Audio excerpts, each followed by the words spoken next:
It's the final day here at the World Forum for Democracy in Strasbourg. A host of ideas and opinions were put on the table, as well as solutions to move the conversation forward.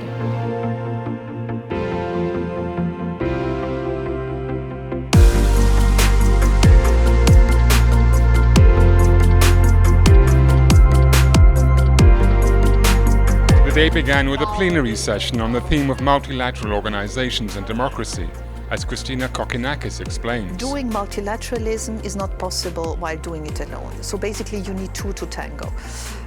We cannot foster, strengthen, promote democracy alone. It cannot be Europe alone. It cannot be only the Council of Europe. We need to do this together with other regions of the world. We need to have this cross-regional approach within other multilateral fora, such as the United Nations, trying to bridge the gap we have with developing countries, trying to focus on those issues that are, of course, relevant. We know what is relevant to us, to the European Union, but listen more to what is relevant to our friends from developing countries. As a young person, I feel that sometimes there is a miscommunication, a misconnection between the big bodies and, with the ordinary people on the ground. And if ordinary people will not involved, they will vote for some populists, and after that we will have a bad situation in the world, even worse. That was Oleksandr Reshetkov of the European Democracy Youth Movement, delivering a very hopeful message to the Assembly. Yeah, I'm more optimistic than pessimistic because I live under hard missiles attacks every day. I have problems with electricity, my friends are on the front line. We are sure that we will win and our victory will be soon. And not only Ukrainian victory as a country, but the victory of democracy in the 21st century. And I'm sure that that will be the start of new approaches, how the democracy and how the international organization will perform in the future. One of the day's highlights was a vote for the winner of the Democracy Innovation Award.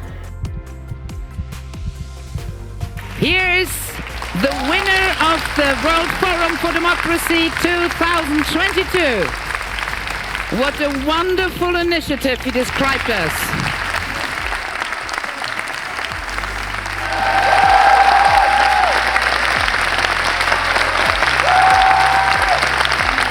I am over the moon. I couldn't believe it at first. And I think you just saw with my reaction, I remained seated. Definitely, we are going to continue with our work, and it has also given us a spotlight to see that initiatives that we're doing and the impact that we're making in our relevant communities are not all in vain.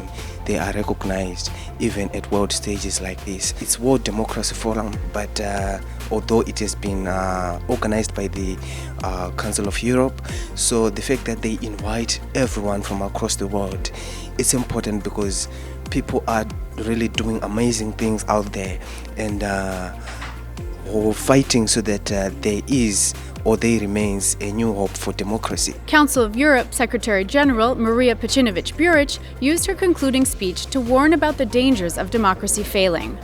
It is clear from what we have heard that the democratic story has no ready-made ending.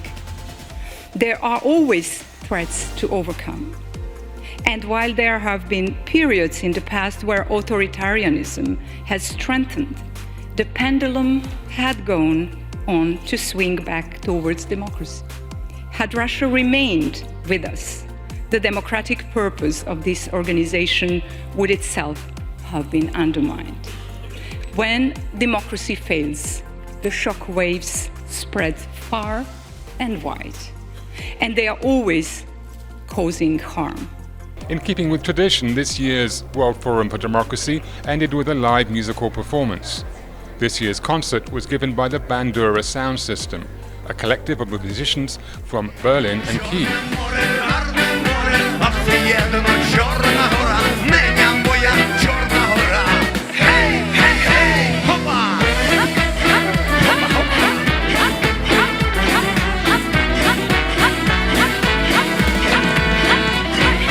That's a wrap on this 10th edition of the World Forum for Democracy here at the Council of Europe in Strasbourg.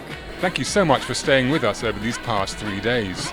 Please check out our social channels, leave a comment and share, because democracy is everyone's business.